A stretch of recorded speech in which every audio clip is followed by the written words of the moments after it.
السلام علیکم ورحمۃ اللہ وبرکاتہ۔ یہ ایک سچا واقعہ ہے۔ ایک پروگرام لگا کرتا تھا عالم آن لائن۔ اس پروگرام میں ہم نے یہ واقعہ ان صاحب کی زبانی سنا تھا۔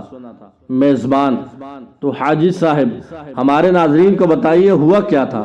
حاجی صاحب کہتے ہیں السلام علیکم ورحمۃ اللہ وبرکاتہ۔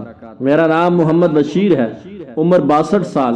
میں گجرانوالہ گھنٹہ گھر کے پاس چاول کی ریڑھی لگایا کرتا تھا۔ سن 1970 سے وقت گزرتا گیا، شادی ہوئی، اللہ نے 2 بیٹیاں عطا کی۔ اپنی حیثیت کے مطابق ان کی پرورش کی۔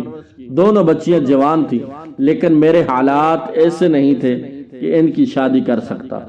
گھنٹہ گھر کے پاس ایک مغل صاحب کی کپڑے کی دکان تھی۔ سن 2008 کی بات ہے۔ وہ میرے پاس آئے اور کہا بشیر صاحب، مجھے اپنے دونوں بیٹوں کے لیے آپ کی بیٹیوں کا رشتہ چاہیے۔ میرے لیے حیرت کی بات تھی، مجھ غریب پر یہ کرم کیسے؟ خیر گھر جا کر بیوی سے مشورہ کر کے ہم نے ہاں کر دی۔ سال گزر گیا، وہ شادی کا تقاضا کرنے لگے اور میرے پاس 10,000 روپے بھی نہیں تھے کہ میں بچیوں کو رخصت کر سکتا۔ بیوی کہنے لگی آپ اللہ پر بھروسہ رکھیں، شادی کا دن طے کر دیں۔ ہم نے تاریخ طے کر دی 25 نومبر 2009۔ شادی کو 7 دن رہ گئے تھے۔ میں پریشان، اب کیا ہوگا؟ شادی کیسے ہوگی؟ میرے پاس تو کچھ بھی نہیں۔ مغرب کا وقت تھا۔ انہی سوچوں میں غرق صحن میں بیٹھا تھا کہ دروازے پر کسی نے دستک دی۔ میں اٹھ کر باہر گیا، دروازہ کھولا۔ سامنے ایک باریش نوجوان کھڑا تھا جسے آج سے پہلے میں نے کبھی نہیں دیکھا تھا۔ میں نے پوچھا آپ کون؟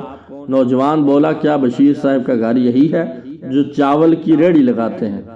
جی میں ہی بشیر ہوں۔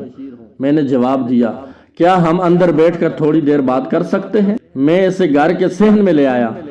سوالیہ نظروں سے اس کی طرف دیکھنے لگا۔ اس کی آنکھوں سے آنسو بہنے لگے۔ بولا میں کراچی سے آیا ہوں، 2 دن سے آپ کو تلاش کر رہا ہوں۔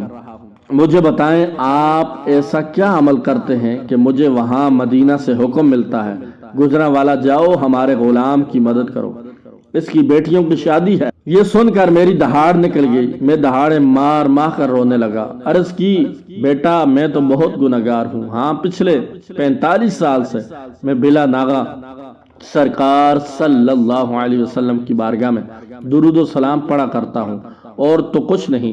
وہ نوجوان رونے لگا، بولا جن پر آپ درود پڑھتے ہیں انہوں نے ہی مجھے بھیجا ہے۔ اس کے ہاتھ میں بریف کیس تھا اور مجھے دیا، مجھے گلے سے لگایا، بنا اپنا نام پتہ بتائے مجھے مل کر رخصت ہو گیا۔ میں نہیں جانتا تھا وہ کون تھا، کہاں سے آیا تھا۔ بعد میں نے بریف کیس کھول کر دیکھا تو اس میں 30 لاکھ روپے تھے۔ ایک خط کہ آپ بچیوں کی شادی کریں، یہ مدد وہاں سے ہے۔ میں نے بچیوں کی شادی بھی کی، پھر حج بھی کیا، مدینہ حاضری بھی ہوئی، اور آج میرا کاروبار بھی بہت اچھا ہے۔ اللہ تعالی نے خود قرآن کریم میں فرمایا سورہ احزاب میں ان اللہ وملائکتہ یصلون علی النبی یا ایھا الذین آمنوا صلوا علیہ وسلموا تسلیما۔ بے شک اللہ اور اس کے فرشتے نبی کریم صلی اللہ علیہ وسلم پر درود بھیجتے ہیں۔ اے ایمان والو تم بھی آپ صلی اللہ علیہ وسلم پر درود و سلام بھیجو۔ اللہم صلی علی سیدنا و مولانا محمد وعلی آل سیدنا و مولانا محمد بارک وسلم وصلی علیہ۔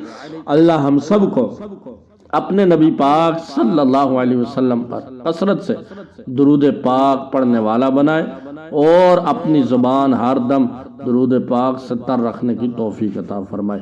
آمین یا رب العالمین۔